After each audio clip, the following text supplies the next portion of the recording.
Yan mga kabubog. Mayroon na naman pala tayong ikakabit mga kabubog. Hanging cabinet siya. Yan, nakikita nyo yan. Hanging cabinet yan mga kabubog. Kulay dark brown. Analog frame. Ikakabit na naman yan ngayon mga kabubog ng ating team.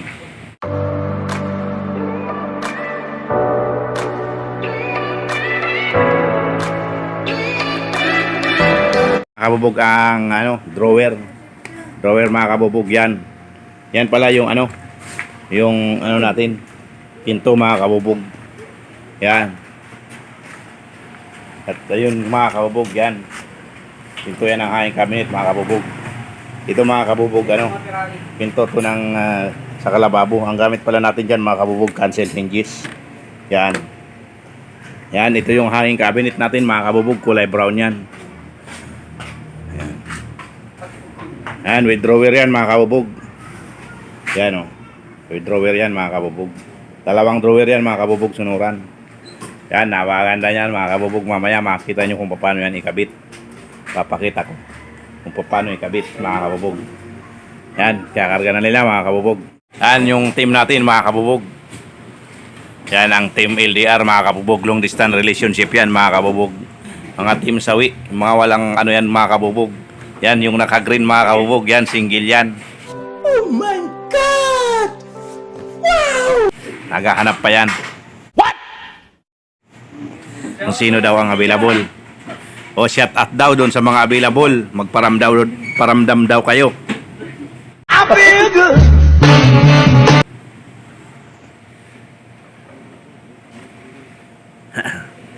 Na mga kabubog, kakarga na yan mga kabubog. Kakarga na ng team. Yan.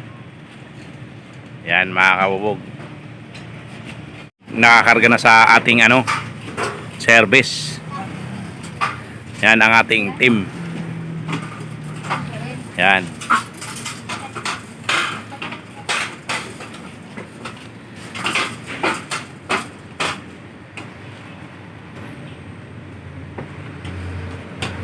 Wala pa tayo mga kabubog, 4 wheels. Yan pa lang ang service namin. 3 wheels lang, 3 wheels.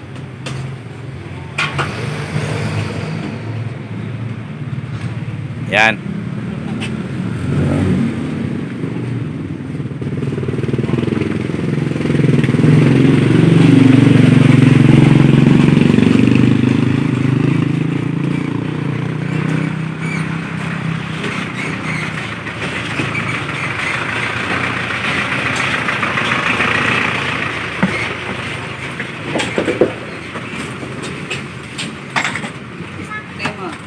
Yan, punong-puno yung service natin mga kabubog.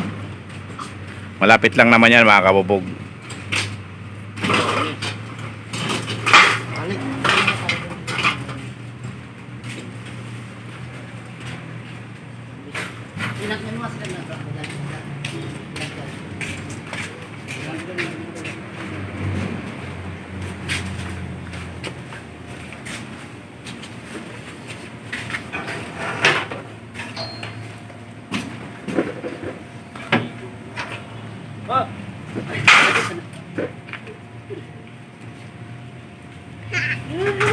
Yan, alis na mga kabubog yung team LDR. Yan, panoorin nyo yan mga kabubog.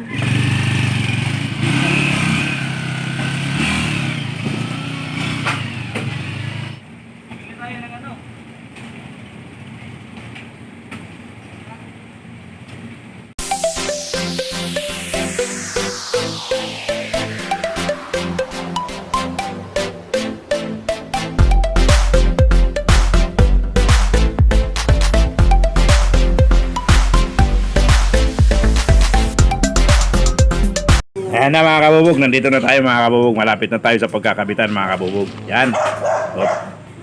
May aso mga kabubog. Tumakas si kabubog Lloyd. Yan. Walang tao mga kabubog, natutulog yata. Mahalit tapat kasi mga kabubog ang pagkakabit namin. Yan. Yan ang driver ng LDR gas kabubog. Yan. Yan. Dito tayo sa kabilang gate mga kabubog. Baka nandito, baka may tao dito. Tingnan natin. Parang wala pa rin tao mga kabubog. Tanghaling tapat kasi mga kabubog. Tao po! Baka tulog sila.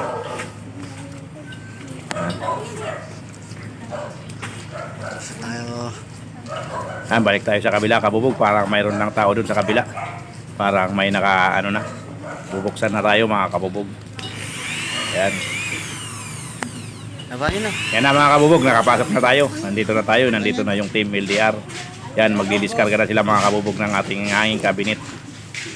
Yan, ang hanging cabinet pala natin mga kabubog ay analog frame with black cladding. Single lang yan mga kabubog cladding. Yan, nandito na tayo mga kabubog. Bababa na nila, didiskarga na nila yung cabinet natin at yung hanging cabinet at cabinet sa lababo. Yan yung may-ari mga kabubog. Kalbo.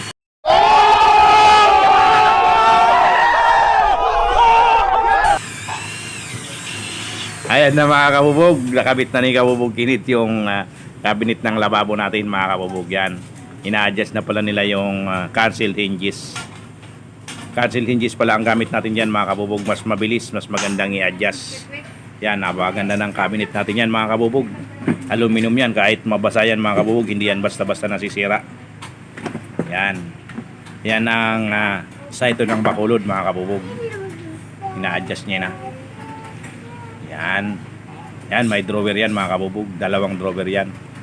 Yan, napakaganda dyan mga kabubog. Dalawang drawer agad yan mga kabubog. Yan. Yan, hanggang doon mga kabubog. L-type yan doon, sa banda na yun. Yan, napakaganda na mga kabubog nung cabinet natin sa ilalim ng lababo. Yan, aluminum hanging cabinet. Yan, isusunod na natin mga kabubog yung hanging cabinet. Aluminum din yan mga kabubog. Ganon din, brown aluminum and black cladding. Ayan na mga kabubog, binubutasan na ni Kabubog Kinit yung hanging cabinet natin. Kailangan kasi mga kabubog madaming tornilyo yan para matibay. Para kahit kargahan ng mabigat, matibay siya. Hindi siya basta babagsak mga kabubog. Yan mga kabubog, panoorin nyo na lang si Kabubog Kinit, yung ating team, kung paano yan nila ikabit. Yan, ito pala mga kabubog, hindi na muna to tutorial. Papakita ko na lang muna sa inyo mga kabubog kung paano ikabit ang aluminum cabinet. At least mga kabubog, mayroon kayong makuha ang counting idea kung paano magkabit ng aluminum hanging cabinet.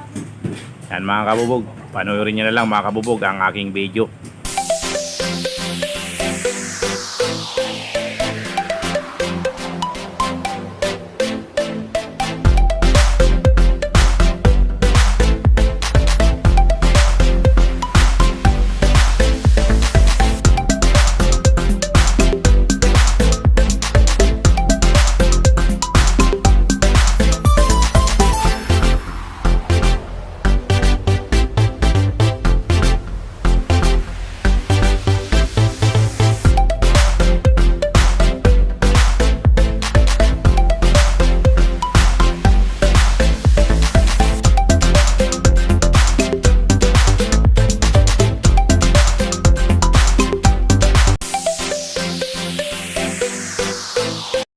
Ayan na mga kabubog, nakabit na ng ating team yung aluminum hanging cabinet mga kabubog. Yan, yung tornilyo na nila mga kabubog ni Kabubog Kinit at Kabubog Kukok. Andyan rin si Kabubog Lloyd. Yan mga kabubog, napakaganda na ng hanging cabinet natin. Yan, tingnan nyo naman yan mga kabubog. Napakaganda yan, kahit mabasa yan mga kabubog, hindi yan basta masisira. Pang matagalan yan mga kabubog. Tingnan nyo, binabarin na nila yan. Kailangan kasi mga kabubog madaming tornilyo para matibay. Kahit lagyan natin ng mabigat, hindi yan basta-basta bibigay. Yan mga kabubog ang ating aluminum hanging cabinet. Yan, napakaganda yan mga kabubog. Wala pa yung pinto mga kabubog. Mamaya mga kabubog, ikakabit na yan nila yung pinto. Yan, napakaganda na mga kabubog. Kailangan nakanibil yan mga kabubog. Nibil, tapos madaming tornilyo para mas matibay mga kabubog. Yan mga kabubog, kakabitan na nila ng pinto ang aluminum hanging cabinet natin. Yan, ganyan lang yan mga kabubog. Napakasimple lang yan, madaling gawin. Panoorin nyo mga kabubog hanggang sa dulo ang aking video para mayroon kayong matutunan kung paano magkabit ng aluminum hanging cabinet. Yan, riniribit siya ni Kabubog Kukok yung pinto natin mga kabubog. Yan mga kabubog, tingnan nyo, mayroon ng pinto ang aluminum cabinet natin. Yan, napakaganda na mga kabubog. Yan, tingnan nyo naman yan, naglalagay si Kabubog Kukok ng kachis. ng aluminum cabinet natin mga kabubog, yung pinto. Para mga kabubog pag sinara, didikit siya, hindi siya basta-basta bubukas. Ganyan yan mga kabubog. Kailangan mayroon. Tapos mga kabubog, handle niyan pala is stainless. Maganda yan mga kabubog. Pag nakita nyo, pag tapos na mga kabubog, napakaganda ng aluminum cabinet natin mga kabubog. Kaya yung hindi pa mga kabubog nagpapagawa ng aluminum cabinet, magpagawa na kayo mga kabubog. Yan, comment lang kayo sa aking video mga kabubog. Yan mga kabubog, napakaganda na. Yan, ang aluminum hanging cabinet natin. Analog frame with black cladding. Yan mga kabubog, napakaganda. Yan, naglalagay na ng handle si kabubog Kukuk. Mga kabubog, ganyan ang handle natin. Stainless yan mga kabubog, 304. Kaya hindi yan basta-basta kinakalawang. Yan, habang pala ginagawa yan ni kabubog Kukuk. Shout out nga pala sa mga viewers ko, sa mga subscriber ko. Maraming salamat sa inyong lahat. Sana patuloy nyo ang pagsuporta sa aking YouTube channel. Yan, hindi ako magsasawang magpasalamat sa inyo, mga viewer ko, mga subscriber ko. At dun sa may-ari nito mga kabubog, shout out nga pala sa iyo. Yan, ang may-ari niyan mga kabubog, Bicolano rin, taga Santa Ostina, Buhi. Yan mga kabubog, yan, napakaganda na ng cabinet natin. Ang pinto, lapat na lapat yan mga kabubog. Walang siwang, kahit langgam hindi makakapasok yan mga kabubog.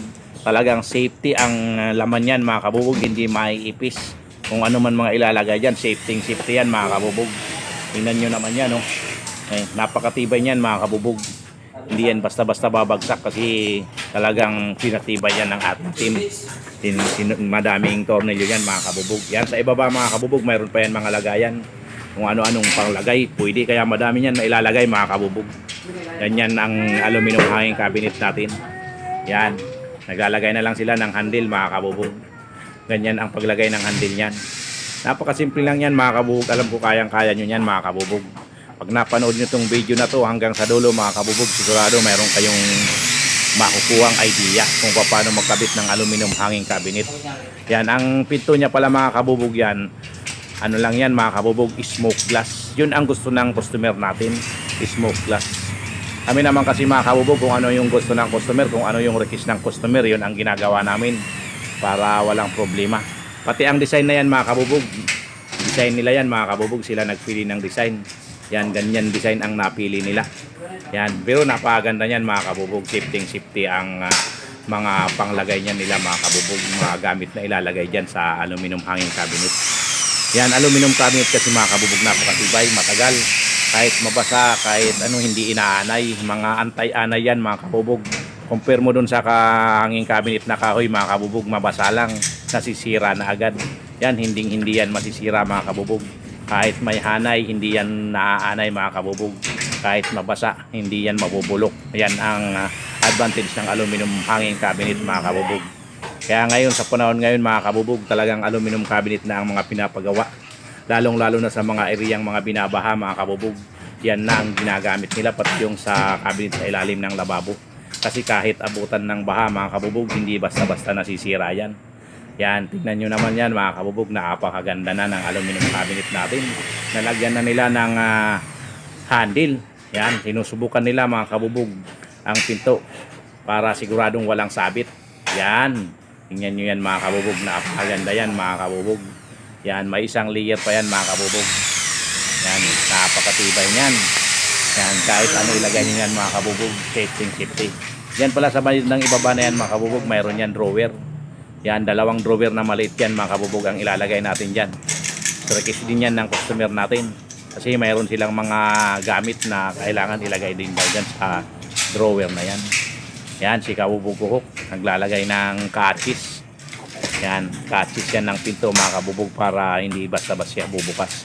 Pag sinara mo siya, nakadikit siya, didikit siya yan, hindi siya bubukas. Yan ang catches ginagamit namin sa aluminum hanging cabinet. Yan mga kabubog. Yan, shout out nga pala sa Team LDR, kay kabubog Init, kabubog Kukuk at kay Lloyd. Yan, si kabubog Lloyd mga kabubog, malupit, natutong magmotor. Yan, mayroon na naman bagong natuto, pang-anim na yan mga kabubog na natuto sa mag-aral ng motor mga kabubog. Ngayon siya ang cameraman. Yun, napromote pa mga kabubog. Cameraman pa siya ngayon, no? Oh, napakatibay niya mag-camera mga kabubog. Yan, yan, single pa yan mga kabubog. Naghahanap yan ng ano, partner. Yung mga available daw dyan mga kabubog, magparamdam kayo. Nandito lang siya. Yan mga kabubog, panoorin nyo ang aking video. Yan, napakaganda ng cabinet natin, no? Oh, shout out daw yung dun mga taga ano, mga taga Sumaoy. Yan, mga sa kababayan niya. Shout out daw sa kanila. Yan na yung drawer natin mga kabubog. Ilalagyan na nila ng handle. Yan ang drawer natin, dalawang drawer yan mga kabubog sa aking cabinet natin, sonoran yan. Yan, ganyan lang ang paglagay ng handle yan mga kabubog. Pag nakita nyo mga kabubog, pag nakalagay niya, napakaganda yan. Yan, ganyan lang yan mga kabubog. Ginagamitan ni kabubog kinit ng portable drill para mas mabilis, mas madali. Kasi doon sa mga sa Philips screw natin mga kabubog, maano sa kamay. Yan, ilalagay na nila mga kabubog yung drawer natin. Yan si kabubog ko, linilinisan na yung cabinet natin mga kabubog kasi patapos na yan. Kailangan linisan din yan, tanggalin yung mga dumi-dumi. Yan si kabubog tikik, linalagay na. Kabubog kinit, linalagay na yung drawer. Yun, pasok na pasok mga kabubog, walang sabit. Yun, napakaganda. Yun, kahit ano ilagay mo dyan mga kabubog, safety, hindi yan maiipis. Yan mga kabubog, kinupunasan na ni kabubog Kokok ang aking cabinet natin. Kasi kailangan isisilikon yan, malinis, walang dumi. Saka nakakaya sa customer natin, kaya kinakailangan linisan talaga yan mga kabubog, punasan. Yan, yan ang ginagawa ng ating team mga kabubog. Inilinisan yan, pupunasan para malinis, walang alikabok. Yan, nakalagay na yung ano nila mga kabubog, yung ano tawag dun, yung oven. Pasok na pasok mga kabubog sa aluminum aking cabinet natin. Yan, pinupunasan ni kabubog Kokok yung pinto, yung salamin. Yan mga kabubog, panoorin nyo. Ganyan lang yan mga kabubog, napakasimple lang magkabit ng aluminum aking cabinet. Yan, tingnan nyo, napakaganda na yan mga kabubog. Sa bandang ibaba mayroon mga lagayan, mayroon mga patungan kung ano-ano. Ano na lang, panglagay na lang ang wala dyan mga kabubog. Kailangan punuin mo para magandang tingnan. Yun, napakaganda na mga kabubog. Tingnan nyo naman ang aluminum natin, ang aluminum cabinet natin. Napakaganda na. Yan, lalo na kung may laman na yan mga kabubog at punong-puno. Napakagandang tingnan yan mga kabubog. Yan. Yan na mga kabubog, si kabubog kinit. Yan, magsisilikon na. Kailangan kasi mga kabubog nakasilikon yan para walang makapasok na ipis. Hindi mapasok yung cabinet natin. Kailangan masilikon yung mga pagitan yan mga kabubog kasi hindi na iiwasan na mayroon dyan mga kaunting awang. Lalong lalo na kung ang simento hindi pantay, mayroon talaga yan mga awang. Kaya kinakailangan isilikon yan para hindi makapasok yung langgam o kaya ipis. Kasi kapag mayroon hindi mo na silikon yan mga kabubog, may papasok na ipis yan. Baka ipisin yung laman ng cabinet. Kaya kinakailangan nakasilikon talaga yan mga kabubog. Sisilikon yan lahat. Mga pagitan yan. Yan mga kabubog. Panoorin nyo mga kabubog ang ginagawa ni kabubog kinit.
Ayan na mga kabubog. Yan, napakaganda na ng aluminum cabinet natin mga kabubog. Yan, tingnan nyo mga kabubog, pati yung aluminum cabinet natin sa lababo. Yan, Yan, yung hanging cabinet natin mga kabubog. Tingnan nyo ang itsura. Yun, may dalawang drawer yan mga kabubog. Yan ang design ng customer natin mga kabubog. Yan, hanggang dito na lang muna ang aking video mga kabubog. Maraming salamat sa inyong lahat mga kabubog. Hanggang sa muli.